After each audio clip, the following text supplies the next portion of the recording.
स्वागत है मेरे YouTube channel English with Sonu.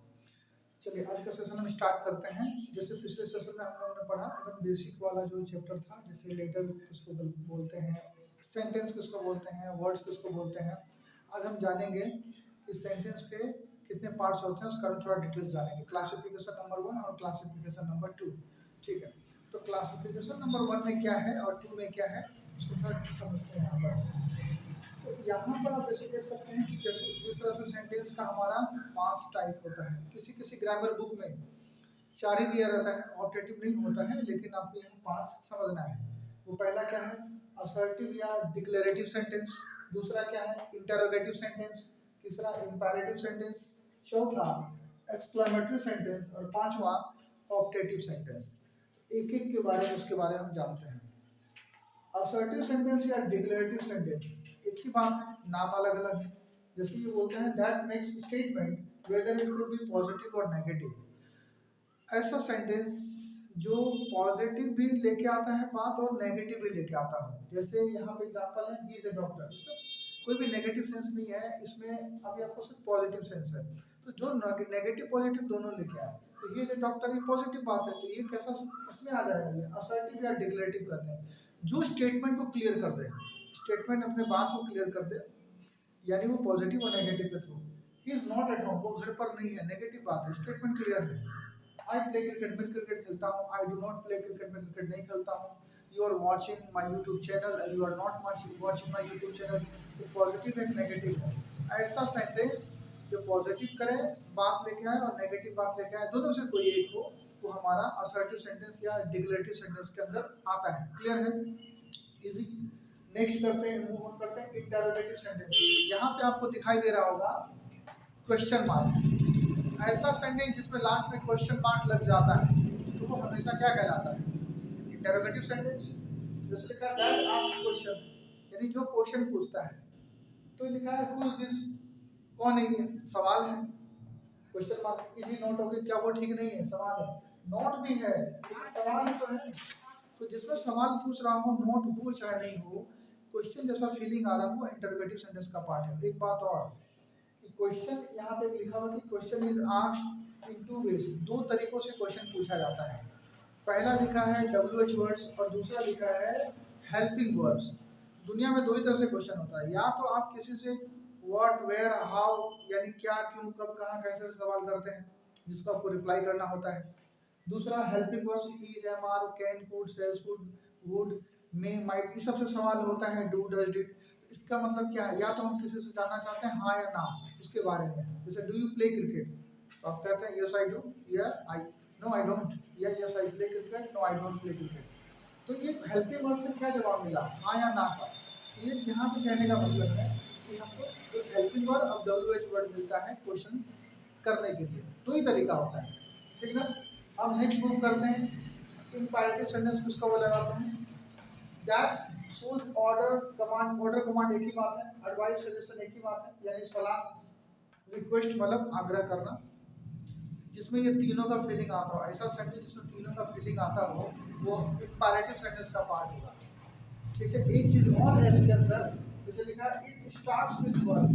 ये ज्यादातर जो है तो वर्ब से ही स्टार्ट होता है, उसमें सब्जेक्ट मिसिंग होगा या इनविजिबल होगा, वो पता ही नहीं चल रहा होगा। जैसे लिखा है गो देयर, सब्जेक्ट तो है नहीं, हिडन है सब्जेक्ट, गो देयर वहां जाओ। ऐसा लग रहा है, ये लग रहा है कि ऑर्डर या कमांड दे रहा है। ठीक है, तो ये इंपैरेटिव सेंटेंस है। डोंट सिट, बैठो मत, या डोंट सिट हियर, यहाँ मत बैठो, ये भी तो ऑर्डर कमांड जैसा फीलिंग दे रहा है। मतलब ये भी हमारा क्या हुआ, इंपैरेटिव सेंटेंस का पार्ट हो गया। प्लीज ओपन इट, कृपया इसको आप खोल दीजिए। ठीक है, तो इसमें अब रिक्वेस्ट जैसा फीलिंग आ रहा है, तो वो भी क्या होगा, इंपैरेटिव सेंटेंस का ही पार्ट होगा। हेल्प द पुअर, गरीब को मदद कीजिए, या हेल्प मी आउट, मेरी मदद कीजिए, या हेल्प हिम, उसकी मदद कीजिए, गिव हिम सम मनी, उसको कुछ पैसा दे दीजिए। ठीक है, ये भी एक तरह का क्या लग रहा है, इसमें ऐसा लग रहा है कि उसमें आप किसी के लिए, आप किसी को क्या कर रहे हैं, एडवाइस कर रहे हैं, सजेशन दे रहे हैं कि हाँ दे दीजिए, आप ऐसा कर लीजिए। तो जब इस तरह का फीलिंग हो तो क्या कहलाएगा, वो इंपैरेटिव सेंटेंस का पार्ट हो जाता है। Take your medicine in time, आप अपना अपना दवाई जो है समय पे लीजिए, एक तरह का एडवाइस है। तो इसमें ऑर्डर, कमांड, एडवाइस या सजेशन, या नहीं तो आपका रिक्वेस्ट का फीलिंग आए, वही हमारा कहलाता है इंपैरेटिव सेंटेंस कहलाता है। तो आपको हो सकता है कि कभी कभी आप जब बना रहे हो, आप कोई बुक ग्रामर को उठाइए, उसमें चूज द सेंटेंस, यानी जो सेंटेंस यूज करना है, whether it could be affirmative, assertive, exclamatory, objective, ये सब अगर चूज करने के लिए बोलेगा तो आप आसानी से उसको चूज कर सकते हैं। ठीक है, क्लियर है? आगे चलते हैं। एक्सक्लेमेटरी सेंटेंस, इसमें इसमें एक्सक्लेमेशन मार्क है। ऑब्जेक्टिव सेंटेंस, इसमें भी एक्सक्लेमेशन मार्क है। ठीक है, लेकिन दोनों में थोड़ा सा फर्क है। अभी फर्क क्या है बताता हूँ आपको। एक्सक्लेमेशन में बोलता है that shows all of sudden, जो तुरंत ही दिखाए, तुरंत किसी चीज को दिखाए, जॉय मतलब खुशी को, सॉरो मतलब दुख को, रिग्रेट पछताने को, वंडर या सरप्राइज आश्चर्यचकित, ऐसा सेंटेंस जिसमें आपको लग रहा हो कि ये फीलिंग दे रहा है इस तरह का, तुरंत खुशी का, अचानक से, पहले से पता नहीं होगा, वो खुशी आपको तुरंत मिल जाए। जैसे कहीं भी जा रहे हो, आपको 2000 का नोट मिल गया तो कहेंगे वाह मजा ही आ गया। ये जो तुरंत निकलने वाला जो एक्सप्रेशन होता है ना, उससे वही पार्ट हो जाता है हमारा एक्सक्लेमेटरी का। ठीक है, तो कुछ वर्ड्स है जैसे ओ, ये सब फीलिंग लेके आ रहा है, तो ये जहां भी लग के जिस सेंटेंस में आ जाए वो हमारा एक्सक्लेमेटरी सेंटेंस का पार्ट होगा। जैसे लिखा है ओ आई लॉस्ट माय मोबाइल, अरे बोला कि बोला अरे यार मेरा मोबाइल खो गया, मेरा मोबाइल खो गया, मैंने अपना मोबाइल खो दिया, एक ही बात है।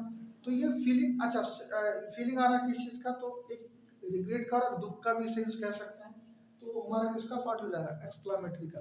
अगर ये वर्ड नहीं रहे, वो नहीं रहे, सीधा लिखे आई लॉस्ट माय मोबाइल, तो किसका पार्ट हो जाएगा, असर्टिव का, क्योंकि एक्सप्रेशन तो है नहीं, जैसे आई लॉस्ट माय मोबाइल, कोई किसी तरह का फीलिंग नहीं आ रहा है इसके अंदर, तो हमेशा कहना आएगा असर्टिव सेंटेंस। लेकिन फीलिंग जब आए और ये एक्सक्लेमेशन मार्क लग के आ जाए, एक्सक्लेमेशन मार्क लग के आ गया और वो फीलिंग दे रहा है, तो इसका मतलब है कि वो एक्सक्लेमेटरी सेंटेंस है। Alas my dog is dead, इसको हाय बोलते हैं, हाय मेरा कुत्ता मर गया, तो इस तरह का क्या दुख है, और उससे बोले माय डॉग इज डेड, तो इसका मतलब क्या हुआ, असर्टिव सेंटेंस है कि नहीं है, है बिल्कुल। ठीक है, तो ये फर्क आ गया समझ में, है ना। और इक्वालिटी में थोड़ा सा आपको डाउट हो रहा होगा कि जैसे कि यहाँ पे कहीं भी आपको सब्जेक्ट नहीं दिखाई दे रहा है, इसमें लिखा हुआ है कि स्टार्ट विद वर्ब, इसमें सब्जेक्ट नहीं दे दिया, अगर सब्जेक्ट और ऑब्जेक्ट लगा ही दे तो असर्टिव का पार्ट हो जाएगा, ये तो इक्वालिटी होगा ही नहीं, है ना। तो इसमें मिसिंग रहता है, तो ये पहचानने का तरीका है आपका, इजी है। अभी आते हैं ऑब्जेक्टिव सेंटेंस में, यहाँ पे एक्सक्लेमेशन मार्क है, इसका मतलब क्या, इट शोज प्रे यानी प्रार्थना, ब्लेस आशीर्वाद, कर्स मतलब अभिशाप श्राप देना, विश या ग्रीट मतलब किसी को विश करना, ग्रीट का अभिनंदन करना, बिड मतलब जब विदा लेते वक्त हम किसी को बोलते हैं वो वर्ड, तो हमारा वो ऑब्जेक्टिव सेंटेंस में आता है। जैसे लिखा है गुड मॉर्निंग, एक्सक्लेमेशन मार्क, ये फीलिंग नहीं दे रहा है किसी चीज का, ना रिग्रेट का, ना जॉय का, ना वंडर का, किसी चीज का फीलिंग नहीं है। तो फीलिंग नहीं हो, इस सबका फीलिंग नहीं आए और एक्सक्लेमेशन मार्क लगे, तो वो किसका पार्ट हो जाएगा, ऑब्जेक्टिव सेंटेंस का। गुड मॉर्निंग, ये क्या कर रहा है, ये विश या ग्रीट तो कर रहा है। गुड नाइट, ये क्या कर रहा है, अच्छा गुड नाइट, ये जब हम किसी से विदा लेते हैं उस तरह हम क्या करते हैं, बिड का मतलब होता है दो तरह, एक तो विदा लेना और दूसरा का मतलब होता है बोली लगाना। तो यहाँ बोली लगाने वाला सेंस नहीं है, यहाँ पे विदा लेते वक्त हम जब जाते हैं तो हम उसको उसमें बोलते हैं good night, see you, tata, bye bye, ये सब बोलते हैं। तो ये ऑब्जेक्टिव सेंटेंस का ही पार्ट है। May you crack your UPSC, ऊपर वाला करे, भगवान करे, खुदा करे, अल्लाह करे कि तुम यूपीएससी क्रैक कर जाओ, तुम्हारा यूपीएससी तुम क्रैक कर जाओ। ठीक है ना, ये किसी के लिए क्या कर रहे हैं, प्रे कर रहे हैं, ब्लेस कर रहे हैं, तो यहाँ पे इसका पार्ट हो जाएगा, ऑब्जेक्टिव सेंटेंस का पार्ट हो जाएगा। मे ही डाई, मे ही डाई भगवान करे मर जाए, ऊपर वाला करे मर जाए। अच्छा, सोसाइटी में कभी कभी ऐसा आपको दिखाई देता होगा लोग कि गाड़ी को स्पीड से चला रहा होगा या कुछ कर रहा होगा या कुछ ज़्यादा ही आतंक मचा के रखा हुआ है, तो लोग उसके बारे में हमेशा बोलते हैं कि यार मरता भी नहीं है, भगवान करे मर जाए किसी दिन, शांत हो जाएगा सब कुछ। तो ये किसी के लिए क्या है, कर्स है, ये क्या है, कर्स है, अभिशाप है, श्राप है।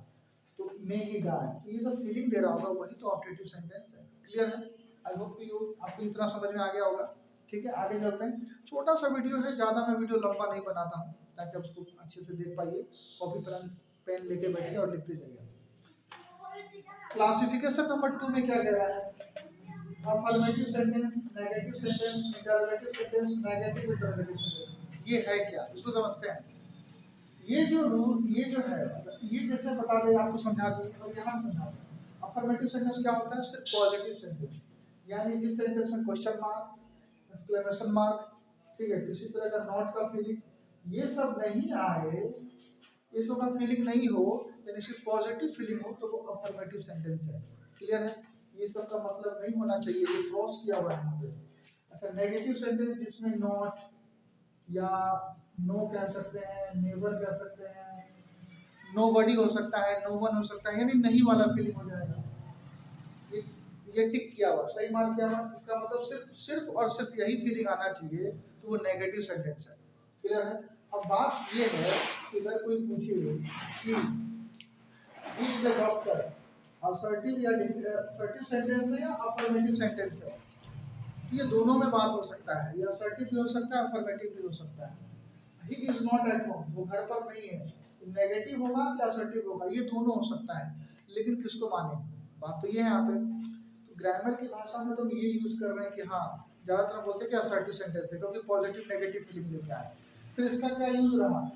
ये जो ये जो मैं बता रहा हूँ आपको, ये बिल्कुल, ये क्या होता है कि स्ट्रक्चर या फॉर्मूला तैयार करने के लिए किया जाता है। ग्रामर में स्ट्रक्चर्स होते हैं ना, this is all about structures. Structures याद है तो आपको अंग्रेजी पता है, नहीं तो आपको कॉन्सेप्ट कुछ नहीं पता है। ठीक है? तो स्ट्रक्चर तैयार करने के लिए ज़्यादातर यूज किया जाता है ना?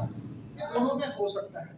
इंटरोगेटिव में आते हैं, यानी जिसमें सवाल और सिर्फ सवाल हो, तो ये इंटरोगेटिव सेंटेंस है। जैसे लिखें कि क्या वो क्या वो स्कूल गया, तो ये अब यहाँ पर बात है कि वो इंटरोगेटिव सेंटेंस तो होगा, क्या वो स्कूल नहीं गया। इंटरोगेटिव से सवाल तो आ रहा है, क्या वो स्कूल गया, did he go to school. ठीक है, तो did he go to school, क्या वो स्कूल गया, सवाल ये है, तो इंटरोगेटिव को तो पार्ट हो गया। लेकिन स्ट्रक्चर में अगर आते हैं ये वाला पार्ट में, तो अगर हम ऐसे कर दें क्या वो स्कूल नहीं गया, तो क्या होगा, did he not go to school. तो यहाँ पे क्वेश्चन भी है प्लस नॉट भी है, दिखाई दे रहा है, क्वेश्चन प्लस नॉट भी है, ये दोनों फीलिंग लेके आए, नेगेटिव इंटरोगेटिव सेंटेंस का पार्ट हो जाता है। ये आपको हेल्प करेगा ट्रांसलेशन बनाने में, स्ट्रक्चर तैयार करने में। लेकिन क्या ये नेगेटिव इंटरोगेटिव सेंटेंस जो है, did he not go to school, क्या वो स्कूल नहीं गया, इसका क्या मतलब हुआ, वो इंटरोगेटिव है कि नेगेटिव इंटरोगेटिव है? ये दोनों हो सकता है, कोई बात नहीं है। अगर आपसे पूछे कि did you not go to school कौन सा है, तो आप बोल देते इंटरोगेटिव सेंटेंस है। कोई बोलेगा नेगेटिव इंटरोगेटिव नहीं है क्या? नेगेटिव इंटरोगेटिव भी है, वो फॉर्मूला के साथ अकॉर्डिंग चलता है, स्ट्रक्चर के अकॉर्डिंग चलता है।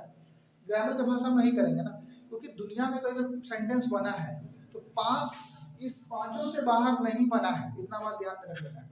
यानी कभी हम लिखते हैं या बोलते हैं कोई भी भाषा को, इससे बाहर तो बना ही नहीं है। ठीक है, बस इसको इसको इसी में समेट के रख दिया गया। ये बस स्ट्रक्चर तैयार करने के लिए हो जाता है, आप लिख सकते हैं, नोट डाउन कर सकते हैं। दिस क्लासिफिकेशन नंबर 2, अफर्मेटिव, जो पॉजिटिव होता है ग्रामर की भाषा में इसको हम अफर्मेटिव कहते हैं, असर्टिव भी बोलते हैं, और कॉलिक्वल लैंग्वेज में हम इसको पॉजिटिव बोल देते हैं। नेगेटिव इंटरोगेटिव और नेगेटिव इंटरोगेटिव सेंटेंस या interrogative negative sentence, these are used to make structures, जो स्ट्रक्चर बनाने के लिए किया जाता है। ठीक है, आप इसको अगर देख लीजिए।